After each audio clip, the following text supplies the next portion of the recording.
রাজু মধ্যবিত্ত ঘরের ছেলে। তার বাবা সদ্য অবসর নেওয়া গ্রামের পোস্ট অফিসের পিয়ন। কোনো রকমের সংসার চলে, তাই বলে রাজু বাবা রাজুকে পড়াশোনার দিক থেকে খামতি রাখেনি। পড়াশোনা করিয়ে বিকম পাশ করিয়েছে রাজুকে। বর্তমান সময়ে কোনো সরকারি চাকরি রাজুর কপালে জোটেনি বলে সে গ্রাম ছেড়ে দিয়ে কলকাতা এসেছে। এখন বর্তমানে সে ক্যাব চালায় আর মাঝে মাঝে চাকরির সন্ধান করে।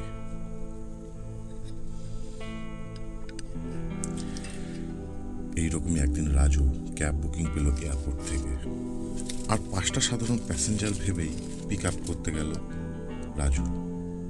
এগিয়ে গিয়ে দেখে তার বছরখানেক আগের পুরনো এক্স ছায়াকে। ছায়া তার স্বামীর সাথে গয়াতে ঘুরতে গেছিল, 4 দিন পর কলকাতায় ফিরেছে। রাজু ড্রাইভার সিট থেকে দেখে ছায়াকে চিনতে পেরে গেছিল, কিন্তু ছায়া পিছনের সিটে বসার পর সামনে লুকিং গ্লাসে রাজুকে দেখতে পায়। এরপর কাহিনী একটু ফ্ল্যাশব্যাকে চলে যায়, যেখানটায় একটা সময় রাজু আর ছায়া দুজনকে খুব ভালোবাসত। রাজু ছায়াকে প্রথম প্রপোজ করে, তাতে ছায়া সম্পত্তি জানায়।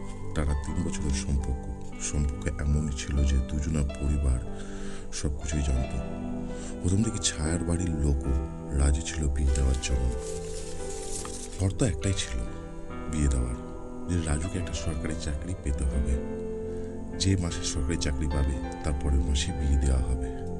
কিন্তু ওপরওয়ালার হয়তো অন্য কোনো কাহিনী লিখে রেখেছিল, কারণ বর্তমান সময় তুমি যতই পড়াশোনা করো না কেন, সরকারি চাকরি পাওয়া মানে হচ্ছে ঘাসের মধ্যে ছুঁচ খুঁজে পাওয়া। তা সত্ত্বেও রাজু খুব চেষ্টা করে যদি একটা সরকারি চাকরি পাওয়া যায়। কিন্তু আজ তাদের সম্পর্কে 3 বছর হতে চলেছে, রাজু চাকরি পায়নি। এই অবস্থা থেকে ছায়ার বাবা তার দেওয়া কথা ভুলে ছায়ার জন্য ভালো সরকারি চাকরি করার ছেলে খুঁজতে শুরু করেছে। আজকে তারা ছায়াকে দেখতে আসবে, আর এই কথাটা বলতেই ছায়া রাজুর সাথে পার্কে দেখা করতে এসছে। এটা হয়তো তোর আর আমার শেষ দেখা। রাজু বলে, কেন? বাবা আমার জন্য সরকারি চাকরি আলার ছেলে খুঁজছে। এবার মনে হয় আমি আর না করতে পারবো না। রাজু বলে, তুই তো জানিস আমি কত চেষ্টা করছি চাকরির জন্য, না পেলে আমি কি করব? আমাকে আরেকটু সময় দে। ছায়া বলে, আমিও তো তাই চাই, কিন্তু বাড়ির লোকের থেকে এত প্রেশার আসছে যে তুই ভালো করে বুঝতে পারছিস ব্যাপারটা। এটাই আমাদের মধ্যে শেষ দেখা, ভালো থাকিস, এই বলে চলে যায় ছায়া।